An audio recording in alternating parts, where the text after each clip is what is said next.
0164 meetings. And we're going to look over that, and we're going to look over the language that we have involved here. So the reason that we brought this in is because we had some question about the language between this and the next item, which is 0155 committees. Craig, do you have any initial thoughts on this? Because I know that this was somewhat concerning you. Go ahead. Bear with me for a minute here. Mm-hmm. WUSD board is failing Watertown. Oh, I'm sorry. This is for policy 164, right? Okay, Right. Gotcha. Okay. It likely comes as no surprise that this topic has been weighing on me. It's been a potential editorial in the back of my mind for weeks, if not months. I've hesitated as long as possible, but realistically, Watertown can wait no longer. The Watertown Unified School District Board has placed culture war nonsense at the forefront of its entire existence, and done so at the expense of the school children, taxpayers of Watertown. Claims, whether made in misleading campaign materials or right in the boardroom at the Ed Services Center, right across the street from the Daily Times office, that current members are trying to get partisan politics out of the WUSD in order to focus on the children. At best, they can be seen as trying to reframe the truth. More realistically, they are lies. The people of Watertown have been and are being lied to. As the board tries to drive away anyone who doesn't do exactly as the majority desires, take a look at who has voted in to replace them. Retired educators with 50-year histories in the city don't want them.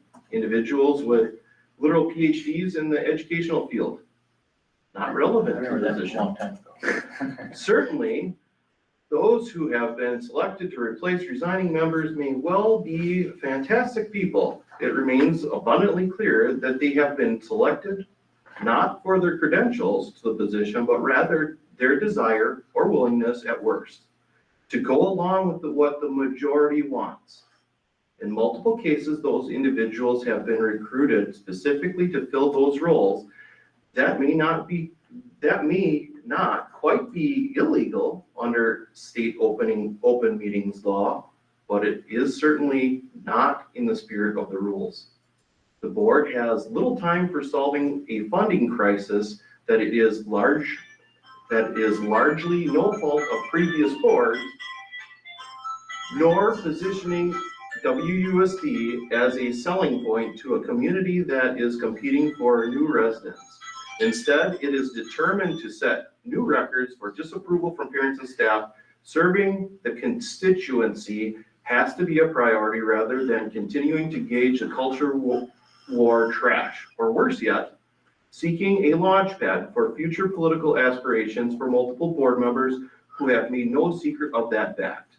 The board has a chance to do the right thing Monday, selecting candidates whose interest is actually serving the community, the children, and taxpayers of Watertown. Unfortunately, you and I both know that's unlikely to be the priority. Thank you for your opinion. Watertown Daily Times editor Tim Sullivan, July 25th, 2025. I read that one. Yeah, what are your thoughts on that, Craig? The reason, the school district is a customer of the Watertown Daily Times.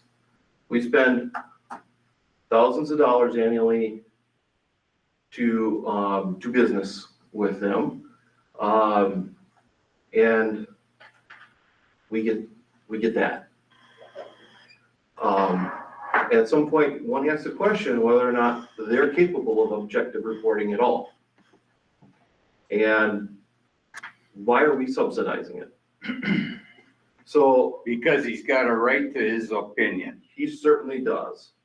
Yeah, I was going to say, I mean, I fully support, and I actually most strongly support people speaking when they disagree with me. I think it's the best way to learn and move forward, to hear from people who disagree with you. My concern, because I do think I share some of your sentiments, but from a different angle. My concern is more so in the general accuracy and proficiency of the publication itself. When I've read articles in the newspaper about subjects with which I'm familiar, I've routinely seen errors, both grammatical and factual. And so if you're proposing what I think you're proposing, that would be more relevant to the point than whether or not they run an editorial that runs contrary to my opinion on a subject personally. So my recommendation to the committee would be to perhaps maybe keep some options open. And any place in policy that would indicate that the Watertown Daily Times, specifically, and on the first page, it says notice shall be given without cost to the Watertown Unified School District official newspaper, the Watertown Daily Times. To strike that. Mm-hmm. I don't even know if it's, you said shall, just to strike that whole sentence. If there's an opportunity for the district to explore other options moving forward, certainly the policy at this point would prohibit that. I think that if anything, maybe we should get some feelers out of the expense of moving to a different paper. If it's even necessary, so. If that is, question. You just don't want it to be on the policy, so if we have to part ways with them, we have no logistics to deal with, essentially. Aren't we short on money? Julaine, you had something you were saying? Well, I don't think it is required. That's added in there Mhm. after point C on page 1 by paid publication in a news medium. But if you notice, it's just at least one of the following ways.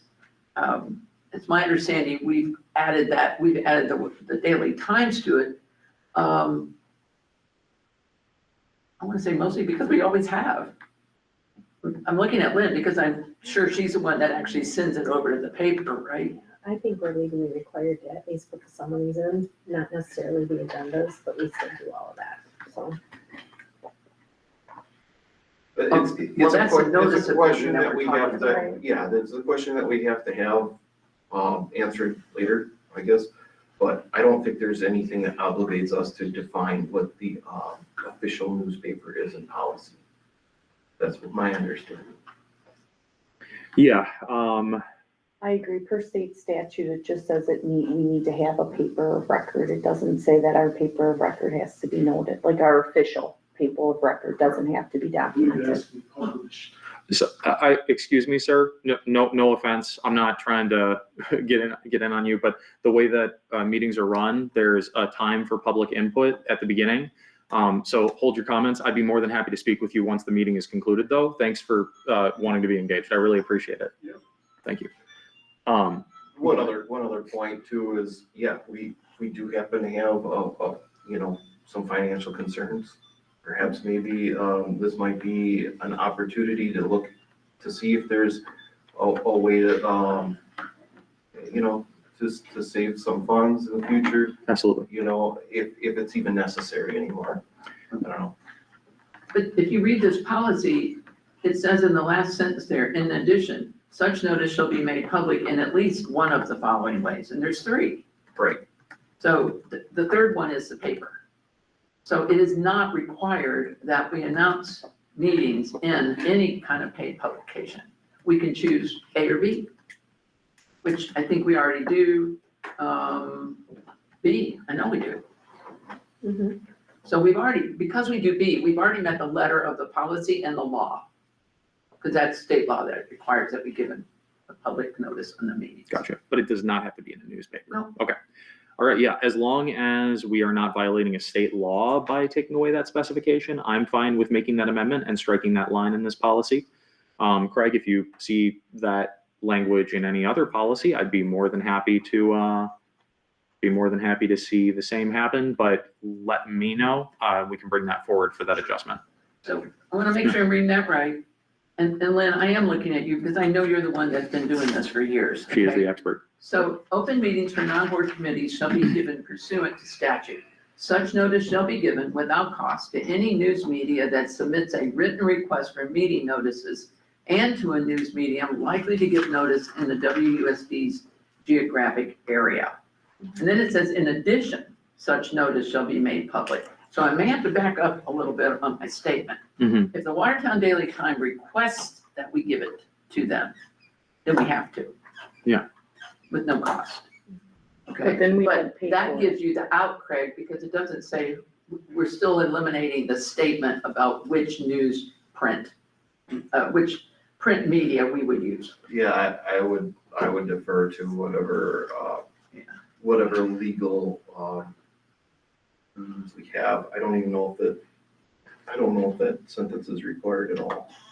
That very sentence at the bottom of page Because one. if we have to already provide summaries, I mean, it certainly, that particular sentence is that we have to provide summaries to a paper. And if the Watertown Daily Times so requests a summary, they certainly can publish it. I mean, or any other news outlet that wants to publish our summary, we could certainly provide that to them without cost, you know? So the difference is when we place something in a newspaper, we have to pay for that. Well, don't we pay for the summaries? We pay, Yes, yeah, we we do. pay for the summaries. This is only about the notice for the meetings. This doesn't have anything to do with about the meetings. No, Right? we pay for placing those notices in the paper. Oh, yeah, But this said they're supposed to be without cost. yeah, but it's not. No, it's the other way around. When the news outlet requests information from the district for providing those notices, we're not going to charge the paper for those notices. Wow, that's Yeah. kind of silly. That's kind of a silly language. It's Yeah, I'm with you on that. What's your thoughts, Carl? Why are we getting upset about this? The guy, let him write what he wants to write. Well, I don't think it's, so my perspective, Carl, is I don't think that that's super relevant to me, at least. I like hearing from people who disagree with me. It's one of my favorite things. Exactly. I love it. But, so what we're thinking is we shouldn't be specifying what newspaper we're working with because it shrinks our options. And specifically, we shouldn't attach ourselves to specifically giving money to any one newspaper. Again, my perspective with the newspaper, if there were a reason that we should not continue to pay them to post those notices, is because of the factual and grammatical errors that I see occur quite frequently in them from my personal experience. I have nothing wrong with that either. That's your opinion. Well, that's my opinion. That's right. So I hear where you're coming from, Carl. What do the other members of the committee think about striking this last line? Interesting you brought that up. I left that a long time ago, and when I read that, so that doesn't bother me. It's an editorial. You're gonna get those in almost any paper. Mhm. And they're close to the situation being right here, and they hear a lot of things. And I think your point is well taken, Sam.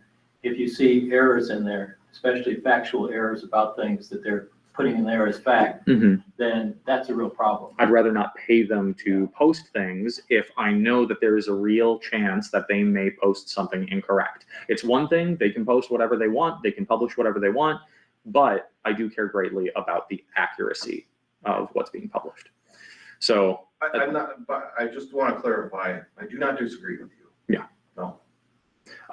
so I have no problem if the other members of the committee are okay with it, striking that last line. It doesn't mean that the Daily Times doesn't publish things. It simply means, my understanding is that we're not going to specifically pay them to publish things. We may pay any given newspaper to publish notices if we so choose, right? That's where we're at. What are our options? We can look around. We can keep on Right working now, with we them if have an want to. agreement, it sounds like we may have an agreement with them. Mhm. But that agreement may change Mhm. if the language in the policy changes. What kind of agreement? Probably a contractual agreement of like a certain amount of money would be my guess, like a certain I don't amount want to speculate on any of that. of. We don't know. Nobody knows here. Hey, maybe that's something you could bring up at fiscal soon, if you want to look into it, if we have that information. you know, if we can get that Very good. information. All right. So if you'd like to connect with the fiscal Well, chair, you can we'll do that. something. Or I'm sorry, you're the fiscal chair, with the fiscal administrator. Yeah, okay, so strike the last line, right? On the first page. On the first page, yeah. I just wonder if it would behoove us to connect with legal counsel and or review any contracts before we make this decision. That's my own question. Very good. Yeah, good point. Mhm. You bet. Yeah, absolutely. Let's tentatively strike the line, connect with legal counsel, make sure everything's going okay, and then we'll potentially bring that change before the board next week if we can get that information. If you don't hear back in time and you don't get a firm answer in time, we can push it back to next month happily. Okay, any further questions about policy 0164 meetings?